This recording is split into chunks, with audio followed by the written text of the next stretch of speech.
Hello दोस्तों, welcome to my YouTube channel B Pakur में।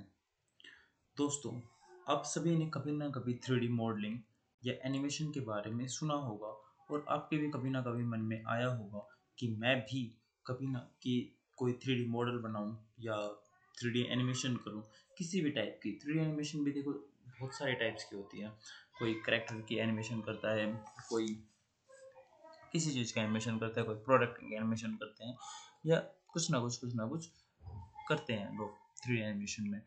तो आपका भी कभी ना कभी मन में आया होगा कि क्यों ना मैं भी करूं, बट हो सकता है आपके पास टाइम ना हो या हो सकता है आपके पास पता ना हो कि आपको कि कहाँ पर जाकर आप ये सब चीज़ें सीख सकते हैं। अगर आपके मन में कुछ ऐसे डाउट्स थे तो डोंट वरी, आप बिल्कुल सही जगह पर आए हैं। मैं आपको अपने इस चैनल के थ्रू बताने वाला हूँ कंप्लीट 3D एनिमेशन कि हमारे मैं आपको 3D एनिमेशन में बेसिक्स से लेकर एडवांस लेवल तक की एनिमेशन सिखाऊंगा। मैं आपको बताऊंगा कि कैसे हम इंडस्ट्री के अंदर हम एनिमेशन करते हैं कि इंडस्ट्री के अंदर, या आपको अगर अपने किसी होम प्रोजेक्ट के लिए एनिमेशन सीखनी हो तो आप बिल्कुल ईजिली सीख पाएंगे, क्योंकि मैं आपको बेसिक्स बताऊंगा और बेसिक से आपको एडवांस पे बताऊंगा। मैं आपको छोटी छोटी ट्रिक्स बताऊंगा जिन ट्रिक्स के हेल्प से आप एनिमेशन को बहुत स्मूथली कर पाएंगे। देखिए दोस्तों, एनिमेशन करने के लिए बहुत सारे सॉफ्टवेयर्स हैं हमारे पास मार्केट में। मोस्टली जो यूज़ होते हैं वो होते हैं 3ds मैक्स, माया, और अभी एक सॉफ्टवेयर मार्केट में ज़्यादा ट्रेंड में चल रहा है वो है ब्लेंडर। मेरा पर्सनली मानना ये है कि एनिमेशन के अंदर आप मैक्स और माया को ज़्यादा यूज़ करो, क्योंकि ब्लेंडर जो है वो अभी एक फ्री सॉफ्टवेयर है, ओपन सॉफ्टवेयर है, जिसका हमको कोई क्रैक वर्जन यूज़ नहीं करना पड़ता है, इसलिए लोग उसको यूज़ कर रहे हैं। बट ऑब्वियस है, जिस बंदे ने भी ब्लेंडर को यूज बनाया होगा वो भी उससे इनकम चाहेगा, तो आज नहीं तो कल वो उस पर पेनल्टी लगा देगा। पेनल्टी नहीं मीन्स वो उस पर सब्सक्रिप्शन लगा देगा कि अगर आपको ब्लेंडर यूज़ करना है तो आपको सब्सक्रिप्शन लेना हो। और अगर आप सब्सक्रिप्शन लेकर ब्लेंडर को यूज़ करते हो तो मुझको नहीं लगता कि ब्लेंडर उस लेवल का है कि वो मैक्स या माया को कम्पीट कर पाए। तो मेरा मानना ये है कि अगर आपको एनिमेशन सीखनी है तो आप मैक्स या माया में सीख सकते हैं, क्योंकि ये बहुत पुराने सॉफ्टवेयर हैं, कम इंडस्ट्री के अंदर आज भी यूज़ होते हैं, और मोस्टली बड़ी बड़ी जितनी भी बड़ी इंडस्ट्रीज़ होती हैं वो इन्हीं सॉफ्टवेयर्स को यूज़ करती है। तो अभी मैं स्टार्ट करने वाला हूँ आपके पास 3ds मैक्स। तो ये है हमारे पास 3ds मैक्स। दोस्तों, हो सकता है कि आप जब 3ds मैक्स ओपन करें तो आपका जो है सॉफ्टवेयर वो थोड़ी अलग तरीके से ओपन हो और मेरा थोड़ा अलग तरीके से ओपन हो, but don't worry, max max है, वो ऐसे ही यूज़ होगा। मैं 23 वर्जन यूज़ कर रहा हूँ मैक्स का, क्योंकि मुझको ये बहुत ईजी लगता है। अगर आपके पास 3ds मैक्स नहीं है, आप सोच रहे हैं कि कैसे डाउनलोड करना है, तो आप ऑटोडेस्क की ऑफिशियल वेबसाइट से डाउनलोड कर सकते हैं। ये स्टूडेंट्स के लिए फ्री ट्रायल वर्जन भी देते हैं, और अगर आपको परमानेंट चाहिए बट आप सब्सक्रिप्शन नहीं ले सकते हैं और आपको क्रैक वर्जन चाहिए तो आप मुझसे कमेंट कर सकते हैं आप मेरे वीडियो में। तो मैं आपको, अगर आप चाहेंगे तो मैं एक कंप्लीट वीडियो भी बना दूंगा, और अगर आप चाहेंगे कि जस्ट मैं आपको बता दूं कि कैसे बनाना है तो आप मैसेज कर सकते हैं मेरे पास, कमेंट कर सकते हैं, मैं आपको पर्सनली बता दूंगा कि क्रैक वर्जन आप कैसे इंस्टॉल कर सकते हैं। बिल्कुल फ्री वर्जन होगा, कोई सब्सक्रिप्शन नहीं लेना है, आप इजीली यूज़ कर पाएंगे। तो दोस्तों, जैसे ही आप ओपन करेंगे तो आपको कुछ इस टाइप की स्क्रीन देखने को मिलेगी। ये हमारी वेलकम स्क्रीन है, हम इसको क्रॉस कर देंगे। डोंट वरी, जो वहाँ पे बताया वो सब चीज़ें मैं आपको एक्सप्लेन करूँगा वन बाय वन। ये सिक्योरिटी मैसेज है, इसको हम काट देंगे, डोंट वरी। ओके दोस्तों, तो ये हमारे पास 3ds मैक्स का इंटरफेस है। मैं आपको बताता हूँ कि इंटरफेस कैसे है, क्या काम करता है। तो सबसे पहले हमारे पास ये दिख रहे हैं बड़े बड़े, ये हमारे व्यू पोर्ट्स हैं। ये हमारे पास फ्रंट व्यू पोर्ट है, ये हमारे पास टॉप है, ये लेफ्ट है, एंड ये पर्सपेक्टिव है। दोस्तों, कोई भी हम ऑब्जेक्ट लेकर आएंगे, कुछ भी हम काम करेंगे 3ds मैक्स के अंदर करेंगे, वो हम व्यू पोर्ट के अंदर ही काम करते हैं। अगर आपने कभी फोटोशॉप में काम किया होगा तो वहाँ पर हमारे पास कैनवस होता है, तो वर्क स्पेस होता है, यहाँ पर हमारे पास व्यू पोर्ट है, हम व्यू पोर्ट के अंदर काम करते हैं।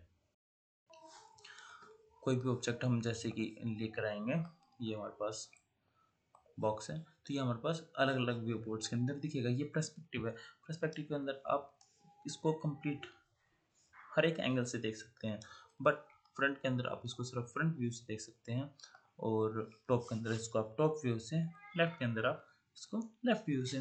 डोंट वरी, मैं बताऊंगा कि ये मैंने कैसे किया है, कहाँ से बॉक्स लेकर आया हूँ, कैसे मैंने बॉक्स बना दिया है, कैसे मैं इसको रोटेट कर रहा हूँ, सब चीज़ें मैं बताऊंगा, अभी बताऊंगा। डोंट वरी, ये जस्ट मैं आपको दिखाने के लिए कि व्यू पोर्ट क्या है, इसके लिए मैंने ये आपको दिखाया है। जो हमारे पास ये ऊपर है, ये हमारे पास टूल्स हैं जो हम यूज़ करेंगे कोई भी ऑब्जेक्ट बनाने के लिए। हमारे पास फाइल है, फाइल के अंदर new, reset, open, open recent, auto backup, view image file. बहुत ही इंपॉर्टेंट चीज़ है, बहुत इंपॉर्टेंट चीज़ है व्यू इमेज फाइल। इसके बारे में मैं बताऊंगा आगे चलकर, जब इसका यूज़ होगा, स्टार्ट होगा, मैं इसको आपके बारे में बताऊंगा, इसको हम कैसे यूज़ करते हैं, कैसे क्या काम करना है, इसका सब कुछ बताऊंगा। ऑटो बैकअप बहुत इंपॉर्टेंट चीज़ है। सपोज आप काम कर रहे हो और आपका लैपटॉप एकदम से बंद हो जाता है, आपका पीसी एकदम से बंद हो जाता है, आपने 4-5 घंटों से कंटिन्यू काम कर रहे हो और एकदम से पीसी बंद, आपका काम तो चला गया। अगर आपके पास क्रैक वर्जन नहीं, अगर आप क्रैक वर्जन यूज़ करें तो आपका काम चला जाएगा, बट अगर आपके पास सब्सक्रिप्शन है तो हो सकता है आपकी फाइल वापस आ जाए, क्योंकि वो क्लाउड से कनेक्ट होती हैं, आप अपनी फाइल मांग सकते हो। बट अगर आप क्रैक वर्जन यूज़ कर रहे हो फिर आप कैसे मांगोगे? तो इसके लिए ऑटो बैकअप हम ऑन कर लेते हैं, ताकि ऑटोमेटिकली हर 5 मिनट में, 10 मिनट में मैक्स हमारा काम खुद सेव कर दें। तो बहुत अच्छी चीज़ है ये। सेव है, सेव एज है, save copy, save selected, archive, import. कोई भी चीज़ इंपोर्ट करनी हो तो कैसे करेंगे, एक्सपोर्ट करनी हो, अगर हमें इससे कोई चीज़ एक्सपोर्ट करनी हो तो हम कैसे करेंगे, शेयर, शेयर कैसे करनी है, और सेंड, यहाँ से सेंड बहुत इंपॉर्टेंट फीचर है। यहाँ से डायरेक्टली अगर आपको मैक से अपनी कोई फाइल है जो माया में भेजनी हो, दूसरे सॉफ्टवेयर में भेजनी हो, तो कैसे भेजोगे, बहुत ईजिली बना रखा है इन्होंने, हम यहाँ से डायरेक्ट कर सकते हैं। प्रोजेक्ट कैसे क्रिएट करने हैं ये भी मैं बताऊंगा, कि प्रोजेक्ट जो है बहुत इंपॉर्टेंट चीज़ होती है।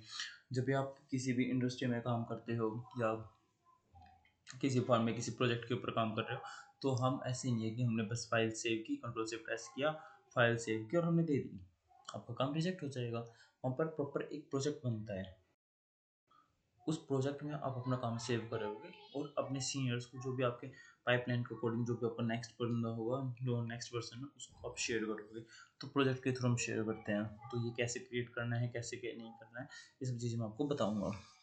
ये एडिट्स है, टूल है, group view, create, modifier, animation, ये एनिमेशन टूल है, graph editor, rendering, customize, CV, सब कुछ मैं आपको हर एक चीज़ें वन बाय वन एक्सप्लेन करूँगा। और इधर ही हमारे पास आते हैं टूल्स, हमारे पास कुछ टूल्स है, इधर भी है हमारे पास कुछ टूल। अभी मैं इसको बंद करता हूँ। Object type, creation, parameter, box से हटा देता हूँ, आपको कुछ इस टाइप का दिख सकता है।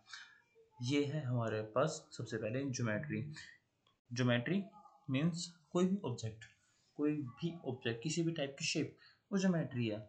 Cylinder, cube, etcetera, anything, anything, वो ज्योमेट्री के अंदर आती है। ये हमारे पास मॉडिफायर, ये सॉरी, ये हमारे पास शेप्स हैं, ये हमारे पास लाइट के लिए आता है, और ये हमारे पास कैमरेज है, कैमरा है, कि अगर हमको कोई भी कैमरा वगैरह लगाना हो, मैक्स के अंदर कैमरे भी लगते हैं, क्योंकि आपको कोई भी ऑब्जेक्ट की अगर रेंडरिंग वगैरह निकालनी है, वो कैसा दिख रहा है कैसा नहीं दिख रहा है, वो कैमरे के थ्रू दिखता है। तो ये सब चीज़ें भी इसके अंदर आती है। ये हमारे पास हेल्पर्स हैं, ये हमारे पास स्पेस रैप्स हैं, और ये हमारे पास सिस्टम है, मतलब एक टाइप की सेटिंग। ये हमारे पास क्रिएट, ये हमारे पास मॉडिफायर है, ये हमारे पास हायरार्की है, ये हमारे पास मोशन के लिए है, ये डिस्प्ले है, एंड ये यूटिलिटीज़ है। ठीक है, क्या ये मॉडिफायर किस काम आते हैं, हायरार्की किस काम आएगी, सारी चीज़ें मैं वन बाय वन आपको एक्सप्लेन करूँगा। अभी हम पहले चलते हैं ज्योमेट्री के ऊपर। ज्योमेट्री हमने खोली, ऑब्जेक्ट टाइप, ठीक है, ऑब्जेक्ट टाइप, मैं इस बॉक्स को डिलीट कर देता हूँ, कुछ भी आपको डिलीट करना हो, सॉरी ये भी बॉक्स में है। अगर आपको कोई भी चीज़ें डिलीट करनी हो, just click, sorry my bad, click, delete, delete, okay. अब आपको कोई भी चीज़ जो है बनानी है, आप कैसे बनाएंगे, बॉक्स में मैंने आपको दिखा दिया, बट आपको पता नहीं चला होगा कैसे बनाया है मैंने। तो हम जस्ट एक बॉक्स पे क्लिक करेंगे, ओ सॉरी, अगर आपको जूम इन करना हो, जैसे मैं अभी जूम इन कर रहा हूँ, तो आप कैसे करेंगे, अब जो आपका माउस है, ठीक है, लैपटॉप का माउस नहीं, जो आपके पास एक्सटेंडेड माउस होना चाहिए। आपके पास माउस है, उसमें जो स्क्रॉल व्हील है, अगर आप उसको स्क्रॉल करते हैं फ्रंट लेफ्ट बैक, तो ये जूम इन जूम आउट होता है स्क्रॉल व्हील के साथ। ठीक है, अगर आप इसको लेफ्ट क्लिक करके ड्रैग करेंगे तो ये मैंने पहले इसकी बेस बना दिया। सॉरी देखो, ठीक है, मैं इसको डिलीट कर देता हूँ अभी, फिर से इस पे जाते हैं। ठीक है, मैंने लेफ़्ट क्लिक किया, होल्ड किया और मैंने इसको ऐसे ड्रैग किया, तो ये इसने इसकी लेंथ और विड्थ दे दी। ठीक है, ये कितना लंबा होगा और कितना चौड़ा होगा ये देखने के लिए हमने लेफ़्ट क्लिक के साथ इसको ड्रैग किया। अब मैं इसको छोड़ देता हूँ। अब जैसे ही मैं इसको आगे की तरफ ड्रैग करूँगा, ये इसकी हाइट देगा। सॉरी, मेरे पास शायद डबल क्लिक कर दिया मैंने। ये मैंने एक क्लिक किया, इसे इसकी लेंथ और विड्थ हो गई, और अब मैंने क्लिक छोड़ा और फिर मैंने अब दोबारा से क्लिक नहीं दबाना है, सिर्फ एक बार क्लिक दबाया, छोड़ दो। फिर उसके बाद जैसे आप उसको ड्रैग करोगे ये अपने आप हाइट लेगा। जितनी आपको हाइट लेनी है आप लीजिए, उसके बाद जब आपको रोकना हो एक बार फिर से लेफ़्ट क्लिक कर दीजिए। ये बस आपका बॉक्स बनकर तैयार है। अब मैं चाहता हूँ कि ये बॉक्स को मैं रोटेट करके देख पाऊँ कि ये कैसा दिख रहा है अलग अलग एंगल से। तो हम क्या करेंगे, ऑल्ट के साथ लेफ़्ट क्लिक को press, sorry sorry sorry sorry sorry, my bad my bad, sorry guys, my bad. हाँ, ये हमने क्लिक किया, ऑल्ट के साथ मिडिल माउस बटन को प्रेस कीजिए और इसको ड्रैग कीजिए, तो ये पेन को रोटेट कर रहे हैं ताकि आप हर एक एंगल से इसको देख पाओ। ठीक है, ऊपर नीचे साइड हर एक एंगल से आप इसको देख पाओ। बट ध्यान रखिए, ये इस पूरे व्यू पोर्ट को ही रोटेट कर रहा है, ये ऑब्जेक्ट को रोटेट नहीं कर रहा है। ऑब्जेक्ट वहीं के वहीं है, ये व्यू पोर्ट को रोटेट कर रहा है। ठीक है, और अगर जैसे आपके पास अब ये ऐसे घूम गया, आपको समझ में नहीं आ रहा कैसे सेट करना है, तो इस छोटे से बटन पर क्लिक कीजिए और ये इसको वापस उसकी फॉर्म में लेकर आ जाएगा। ठीक है, यहाँ पे वैसे लिखा हुआ है फ्रंट, आप इस पर क्लिक करोगे तो ये फ्रंट में दिखा देगा, बट फ्रंट तो हमारे पास यहाँ ऑलरेडी है तो हमको ज़रूरत नहीं है, अब इसको पर्सपेक्टिव में ही रखेंगे। ओके, अब अगर मुझको ऑब्जेक्ट को रोटेट करना हो तो मैं क्या करूँगा, सबसे पहले हम मूव देखते हैं कि अगर हमको कोई भी ऑब्जेक्ट जो है मूव करना है तो हम कैसे मूव करेंगे। W प्रेस करेंगे, आपके कीबोर्ड के अंदर आप W प्रेस कीजिए और जो मूव टूल है वो एक्टिवेट हो जाएगा। जैसे कि आप यहाँ पर देख सकते हैं, ये हमारे पास सेलेक्ट एंड मूव है, इसकी शॉर्टकट की होती है W। ठीक है, आप नोट डाउन कर सकते हो कि हम आपको बार बार आप यहाँ पर जाकर क्लिक तो करोगे नहीं कि यहाँ पर गए और हम यहाँ पर क्लिक करेंगे, नहीं, हम W प्रेस करेंगे डायरेक्ट और हमारे पास एक्टिवेट हो जाएगा। अब हमको जो ऑब्जेक्ट है हमारा, मैं चाहता हूँ कि वो एक्स एक्सिस में मैं उसको थोड़ा सा इधर लेकर जाऊँ, तो मैं एक्स एक्सिस में लेकर चल जाऊँगा। ठीक है, ये जो रेड है ये एक्स एक्सिस को डिनोट करता है। ठीक है, मैं इसको थोड़ा सा बड़ा कर देता हूँ।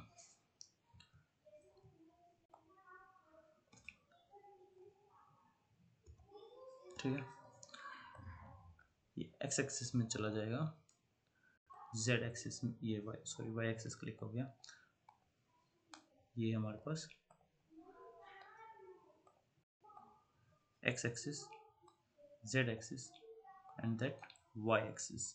जिस भी एक्सिस में आपको इसको रोटेट करना हो आप जस्ट उस एक्सिस को पकड़ो और ड्रैग कीजिए, ये ऑटोमेटिकली उसी डायरेक्शन में उसी एक्सिस पे जाएगा। मगर अगर आपको अगर रैंडमली कहीं पे रखना हो, जो यहाँ पर आएंगे, आप यहाँ पे एक स्क्वायर बना हुआ है छोटू सा, आप उस पर क्लिक कीजिए और उसको कहीं भी रख दीजिए, ये वहाँ पे रोटेट हो जाएगा, वहाँ पे सॉरी मूव हो जाएगा। अब बारी आती है, ये तो हो गई हमारे पास मूव की, बट अगर आपको ये रोटेट करना हो तो आप रोटेट कैसे करेंगे।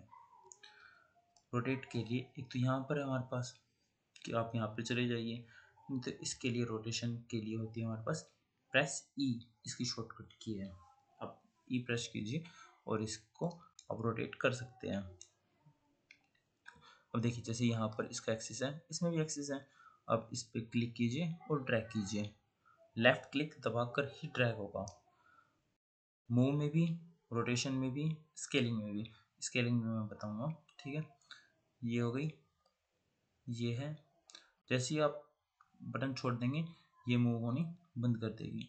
बटन दबा कर रखिए, ये मूव होती रहेगी, ठीक है। ये फ्रीली कहीं भी आपको मूव करनी हो। Control Z for undo. अगर आप आपको ये बड़ा छोटा करना हो, स्केल करना हो, तो स्केलिंग के लिए एक यहाँ पर है, ठीक है। सेलेक्ट एंड यूनिफॉर्म स्केल, इसकी शॉर्टकट क्या होती है, आर, ठीक है। आर से सेम चीज़, अगर आपको जेड एक्सिस में, सिर्फ पर्टिकुलर एक एक्सिस में अगर आप इसको चाहते हो कि ये बड़ा हो जाए, तो जेड एक्सिस पकड़िए और ड्रैग कीजिए, ये सिर्फ जेड एक्सिस में करेगा। अगर आप चाहते हैं कि सिर्फ एक्स एक्सिस में करे, तो आप इसको एक्स एक्सिस में पकड़ के कीजिए, ये एक्स एक्सिस में रोटेट, थोड़ी स्केल करेगा, ये जेड एक्सिस में करेगा, ठीक है। ये हर एक एक्सिस में नहीं करेगा, सिर्फ उसी एक्सिस में करेगा। बट अगर आप चाहते हैं कि ये तीनों में करे, तो जो बीच में ये ट्रायंगल बना हुआ है, आप इसको पकड़िए और ड्रैग कीजिए,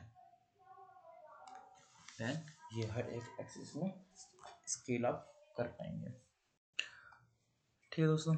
ये सब चीज़ थी हमारे पास बॉक्स की रोटेशन, स्केलिंग एंड मूवमेंट, ये कैसे हमको करनी है। इस पर हमारे पास मॉडिफिकेशन है, आप मॉडिफिकेशन से भी इन सब चीज़ों को चेंज कर सकते थे, लेंथ को, विड्थ को, हाइट को। बट मैंने अभी नहीं किया, मैंने आपको पास डायरेक्टली इसे बता दिया। मैं इसे अभी जो भी हमारे पास वीडियो उसके अंदर मैं बताऊंगा। ये हमारे पास सिर्फ बॉक्स था, और आपको कौन चाहिए तो आप कौन पे क्लिक कीजिए। हमारे पास बहुत सारी शेप्स हैं। कौन के लिए आपको जस्ट लेफ्ट क्लिक करना है, ड्रैग करना है और छोड़ देना है एक बार, ठीक है। ये हमारे पास इसका बेस तैयार हो गया। अब इसकी हाइट देनी है, तो हम इसको करेंगे, फिर एक बार क्लिक करेंगे। अब हम इसको बंद करना चाहते हैं, तो ये ऐसे बंद। अगर आप इसको बाहर करना चाहते हैं तो ऐसे बाहर, ठीक है। ये स्फीयर है, ये जियोस्फीयर है, ये सिलेंडर है, ये ट्यूब है, ये टोरस है, ये पैरामिड है, ये टीपॉड है, बहुत प्यारा सा। ये प्लेन है, प्लेन का भी आपके पास कोई काम नहीं है। और ये टेक्स्ट प्लस है, टेक्स्ट टाइपिंग के लिए बेसिकली। तो दोस्तों, ये है हमारे पास बेसिक शेप्स जो हमारे पास प्रीसेट हैं, एक तरीके से जो हमारे पास मैक्स ने दी हुई है। कोई भी आपको ऑब्जेक्ट बनाना हो तो आप मोस्टली इन्हीं सब चीज़ों से बनाएंगे। आपको बिल्डिंग बनानी हो, आप कुछ भी बनाना हो, मोस्टली आप हम इन्हीं चीज़ों को यूज़ करते हैं, और हमारे पास ऑब्जेक्ट्स को हम, मॉडल्स को हम क्रिएट करते हैं। तो ये था हमारे पास इंट्रोडक्शन ऑफ 3ds मैक्स। दोस्तों, मुझको उम्मीद है आपको हमारी वीडियो पसंद आई होगी। आपको समझ में आया होगा कि मैंने आपको क्या बताया है, कैसे बताया है। अगर आपको वीडियो अच्छी लगी हो तो प्लीज़ चैनल को लाइक कीजिए। और आपके पास कोई भी डाउट हो, किसी भी टाइप का डाउट हो, आप कमेंट कीजिए। मैं पर्सनली आपको मैसेज करके आपसे आपके हर एक डाउट पूछूंगा, आपको हर एक चीज़ का आंसर दूंगा। तब तक के लिए चैनल से जुड़े रहिए। और अगर आपको कंप्लीट एनिमेशन सीखनी हो तो प्लीज़ चैनल को लाइक, शेयर एंड सब्सक्राइब कीजिए, ताकि मुझको भी लगे कि हाँ, आपको एनिमेशन सीखनी है। और मैं प्रॉमिस करता हूँ, जैसी एनिमेशन मैं आपको सिखाऊंगा वैसे आपने कभी नहीं सीखी होगी, और अगर सीखी होगी तो आपने बहुत पैसे दिए होंगे, बट यहाँ पर आपको फ्री में सीखने को मिलेगा। सो थैंक यू दोस्तों, मिलते हैं आपसे नेक्स्ट वीडियो में। तब तक के लिए take care, bye bye, and please channel को like, share and subscribe. Thank you.